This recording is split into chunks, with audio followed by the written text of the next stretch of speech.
ሰላም ንዓኹም ይኹን ክቡራት ተኸታተልቲ መደብ ኣውራ ስቱድዮ ነዚ ቻነል ኣጋይሽ ዝኾንኩም ሳብስክራይብ ክትገብሩ ስድራ ቤት ክንከውን ብትሕትና ይሓተኩም ላይክ ሸር ኮመንት እውን ከይርሳዕ ርኢቶታትኩምን ሳብስክራይብኩምን ብጣዕሚ ኣገዳሲ ምዃኑ ክገልጸልኩም ይፈቱ ስለዚ ምትሕባር ናትኩም ከም ዘድልየኒ እዚ ቻናለይ ክዓቢ ክገልጸልኩም ይደሊ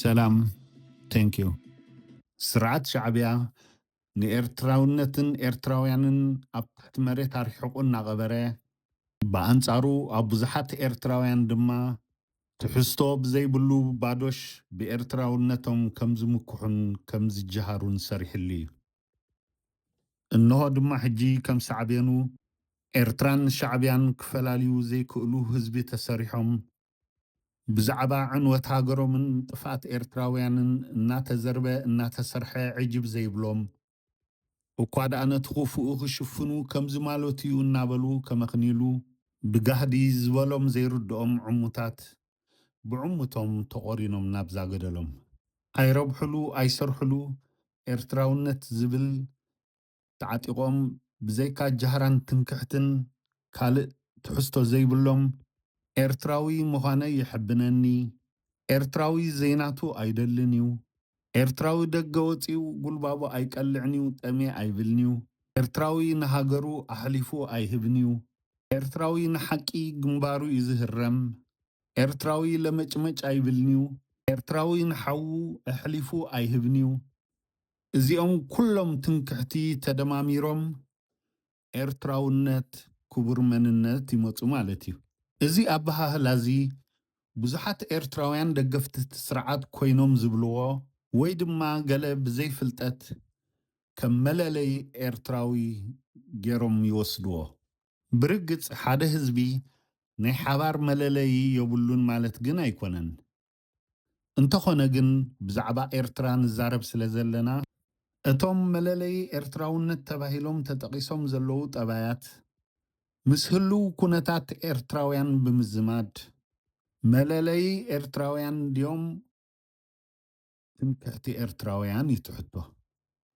ኣብ ትሕቲ ሓደ ጨኳንን መላኽን ዝመሓደር ህዝቢ ይትረፍስ ኣብቲ ሙሉእ ሰላሙን ናጽነቱን ኣውሒሱ ዝነብር ካልእ ህዝቢ እኳ ክንዲ ፍርቂ ርብዒ ትኸውን ከም ናይ ኤርትራውያን ትምክሕቲ እኳ የብሉን እምበኣር ትምክሕቲ መን ምዃንካን ከመይ ምዃንካን ዘየፍልጥ ጉድለትካ ንኸይትርኢ ዝሽፍነካ ሓያል ናይ ድንቁርና ድርዒ እዩ እዚ ናይ ኤርትራውያን ክንዲዚ ዝኣክል ትምክሕቲ ደኣ ካበይ እዩ መፈጠሩ ኢልና እንተሓሲብና ካብቲ ዘሕለፍናዮን ገና ንሓልፎ ዘለናን ምረትን መከራን ዝተበገሰ ኮይኑ ጥዑም ስለ ዘይረኣና ነቲ ብግብሪ ዘይኮናዮ ብኣፍ ከነከሓሕሶ ስለ ዝቐለለና ጥራይ እዩ ንኣብነት ኤርትራዊ ምዃነ ይሕብነኒ እንተ ደኣ ኢልካ ሓደ ሰብ ኤርትራውነት ዘኹራዕ ኣይኮነን ዘሕፍር እውን ኣይኮነን ኤርትራዊ ምዃንካ እንታይ እዩ ዘኹርዓካ ኢልካ እንተሓቲትካዮ ግን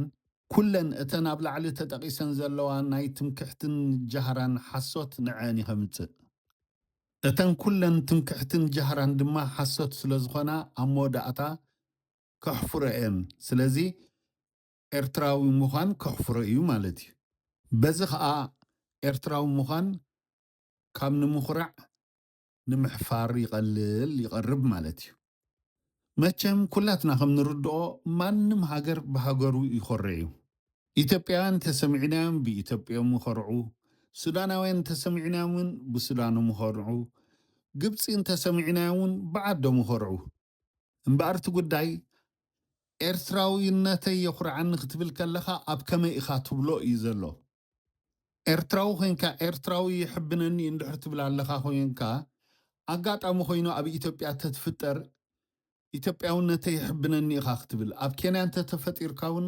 ኬንያውነተይ ይሕብነኒ ኢኻ ክትብል ስለዚ እንታይ እዩ ፍሉይ ዘለዎ እዩ እቲ ጉዳይ ሓደ ንፉዕ ሓታታይ መፂስ ኤርትራዊ ብምዃንካስ እንታይ እዩ ዝሕብነካ ኢሉ እንተሓቲትካስ እንታይ ኢኻ ክትምልስ ስደተኛ ኮይንካ ዶ ክትሕበን ትኽእል ኢኻ ወይ ካብ ዓድኻ ሃዲምካ መፂኻ ዶ ክትሕበን ትኽእል ኢኻ ተቓሊስካ ነቲ ስርዓት ኣብ ክንዲ ምውዳቕ ነንሕድሕድካ ክትዋደቕ ምውዓል ይሕብኒ እንተይልካስ እንታይ ኢኻ ክትምልሰሉ? ኤርትራዊ ንሃገሩ ኣሕሊፉ ኣይህብን እዩ እውን ትብል ኣላ እሞ ንምንታይ እዩ እቲ ኤርትራዊ ንዘዋረዶን ንዝቆትሎን ንስደት ንዘውፆን ስርዓት ኣሕሊፉ ዘይህቦ? ኣብ ኤርትራ ዘሎ ስርዓት እኮ ቀታሊኻን ቀጥቃጢኻን እምበር በዓል ሰናይ ምስጢርካ ኣይኮነን። ነዚ ኣሕሊፍካ ዘይሃብካስ ንመን ዳ ኢኻ ኣሕሊፍካ ክትህብ? ስለዚ ሓባእ ቁስልኻ ሓባእ ፈውስኻ ኮይንካ ኣለኻ ማለት እዩ። እዚ ኣበሃህላ እዚ ናይ ድንቁርና ኣበሃህላ ምዃኑ ከዓ ግሉፅ እዩ። ኤርትራዊ ዘይናቱ ኣይደልን እዩ። እዚኣ እውን ሓሶት እያ። ምክንያቱ እቲ ስርዓት ኤርትራ ናይ በይንና ኢትዮጵያ ናይ ኩልና ዝዓይነት ኣካይዳ እዩ ዝኸይድ። ኢትዮጵያ ንክረክብ ሃርጎምጎም ዝብል ብደረጃ ውልቂ እንተኸድናያ ግን ኤርትራዊ ጥራይ ኣይኮነን ዘይናቱ ዝደሊ ኣብ ካልእ ዓለም ህዝብታት ዘይናቶም ዝደልዩ ኣለዉ፣ ናቶም ጥራይ ዝደልዩ ኣለዉ። ኣብ ኤርትራ እንተደኣ መፂና እውን ዘይናቶም ዝደልዩ ኣለዉ፣ ናቶም ጥራይ ዝደልዩ ኣለዉ። ስለዚ ኣብ መወዳእቱ እንታይ ማለት እዩ? ኤርትራዊ ከም ህዝቡ እዩ፣ ከም ህዝብና ኢና ማለት እዩ። ኤርትራዊ ግዳም ኣይወፅእን እዩ፣ ጉልባቡ ኣይቀልዕን እዩ፣ ጠሜ ኣይብልን እዩ ዝብልካ ኣሎ። ምናልባት ኤርትራዊ ጉልባቡ ክቐልዕ ኣይደልን እዩ ይፅመም እዩ እንተኮይኑ ክኸውን ይኽእል እዩ እወ። እንተዘይኮነ ግን ብሰንኪ እዚ ጨካን ስርዓት ጉልባቡ ዝቐልዐ ኤርትራዊ ኣዝዩ ብዙሕ እዩ። ሰብኡተን ብግፋ ዝተመንጠላ ኣዴታት ንደቀን እንታይ ከም ዘብልዖኦም እንጌራ ዝሓረመን ኣዴታት ዘይንቡር ክገብራ ደገ ወፅን ከምኡውን ክልምና ክንደየን። ጉልባቡ ዝቐልዐ ኤርትራዊ ደኣ ኣዝዩ ብዙሕ እምበር ብሰንኪ እቲ ኣብ ዓድና ዘሎ ሽግር ተተሓሒዙ ዝመፀ ኣብዚ ወፃኢ ጎፋንዲ ምንታይ ድዩ? ጉልባብካ መቕላዕ ዶ ኣይኮነን ባዕሉ ሞደርን ልመና ስለ ዝኾነ ድዩ? ጎፋንዲ ምክበሃል እንዲ ዝውዕል ዘሎ። ስለዚ እቲ ቅድሚ ሕጂ ጉልባቡ ዘይቀልዐ ምክንያት እቲ ኤርትራዊ ጉልባቡ ዘቕልዕ ምክንያት ኩነታት ስለ ዘይመፀ እዩ። ሕጂ ግን እቲ ጨካን ስርዓት ጉልባቡ ኣቕሊዕዎ። ኣብ ካልእ ህዝቢ ዓለም ድማ ከምኡ እዩ። እቲ ሎሚ ጉልባቡ ዘይቀልዐ ህዝቢ ከቢሩ ዝነብር ዝነበረ ህዝቢ ጉልባቡ ይቐልዕ ማለት እዩ። እንታይ ድዮም ዩክሬናውያን ከም ዩክሬናውያን ዝህብትም ነይሩ ድዩ? ግን ሕጂ ኣብ ሙሉእ ኣውሮጳ ፋሕ ኢሎም የብሎምን ገንዘብ ግደፉ ኣውቶቡስ ከይተኽፍልዎም ተባሂሉ ክሳብ ትራንስፖርት ከይከፈሉ እዮም ዝኸዱኖ ክሳብ ክንዲ ዝጉልባብካ ምቕላዕ ማለት እዩ። ስለዚ እዚ ድማ ኣብ ማንም ህዝቢ ዘሎ እዩ። ኤርትራዊ ከዓ ዝዕጫ እዚ ይበፂሕዎ ማለት እዩ። ስለዚ ኤርትራዊ ጉልባቡ ኣይቀልዕን እዩ ኣሕሊፉ ኣይህብን እዩ እንተተባሃለ ዋው ሙሕመቕ ክትነግር ኣለካ እኮ ሂወት ከተቐፅል ክትዛረብ እዩ ዘለካ ማለት እዩ። ዝኾነ ህዝቢ ዓለም ኣብ ሽግር ተደኣትዩ ጉልባቡ ይቐልዕ ማለት እዩ። ስለዚ ከም ህዝብና ኢና እዚኣ እውን ማለት እዩ። ኤርትራዊ ንሓዉ ኣሕሊፉ ኣይህብን እዩ ትብል እውን ኣላ። እዚኣ እሞ ብጣዕሚ እያ ተገርም።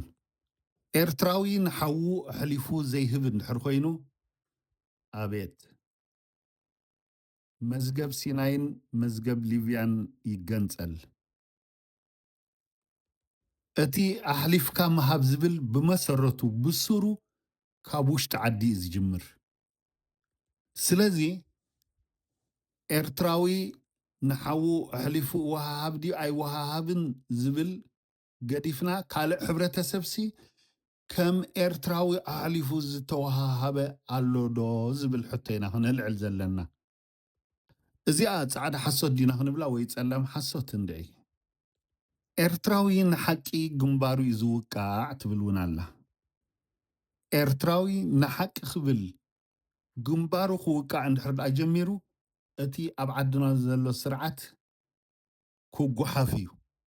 ብድሕሪኡ ናይ ብሓቂ ናፅነት ክንረክብ ኢና ሰላም ከዓ ክኸውን እዩ ማለት እዩ ንሓቂ ክብል ግንባሩ ዝውቃዕ ስለ ዝተሰኣነ እዩ ኩነታትና ከምዚ ተዛሕዚሑ ተሪፉ ዘሎ የግዳስ ኤርትራውያን ኣሕዋተይ ትምክሕትን ጃሃራን ገዲፍና እቲ ናይ ብሓቂ ኤርትራውነት ሃገርና ክንረክብ ምስ ህዝብና ክንሕወስ ሓቂ ንዛረብ እየ ዝብል ማለት እዩ እንተዘይኮይኑ ይኣኽለና ትምክሕቲ ይኣኽለና ጃሃራ ኩሉ ሰሚዕናዮ ኩሉ ኬድናዮ ዘርባሓና ነገር የለን እንትርፎ ዘጥፋአና ስለዚ ሜላ ንቀይር እዚኣ ዝብለኩም ደቂ ዓደይ ብዝተረፈ ንሎመዓልቲ ኣዳልያ ዝነበርኩ እዚኣ ነይራ ሳብስክራይብ ኣይትሕመቑ ኣሕዋት ላይክ ሸር ኮመንት ከዓ ግበሩ ብፍላይ ኮመንት ከዓ ኣገዳሲ እዩ ማለት እዩ እቲ ዘቕርቦ ዘለኹ ይጠቅም ድዩ ይስማዕ ድዩ ማለት ከም ዝጠቅም ፈልጥ እየ ከምኡ ማለት እዩ ዘይኮነስ ግን ኣብኡ ገለ ጌጋታት ክርከብ ይኽእል ወይ ገለ ማዕረምታ ኣይትቆቕለይኹም ቴንኪዩ ብዝተረፈ እዛ ቻነለይ ክትዓቢ ብሓንሳብ ንዕብያ ሆፕ ነብላ እየ ዝብል ማለት እዩ ቴንኪዩ ክቡራት ኣሕዋት ሰላም መዓልቲ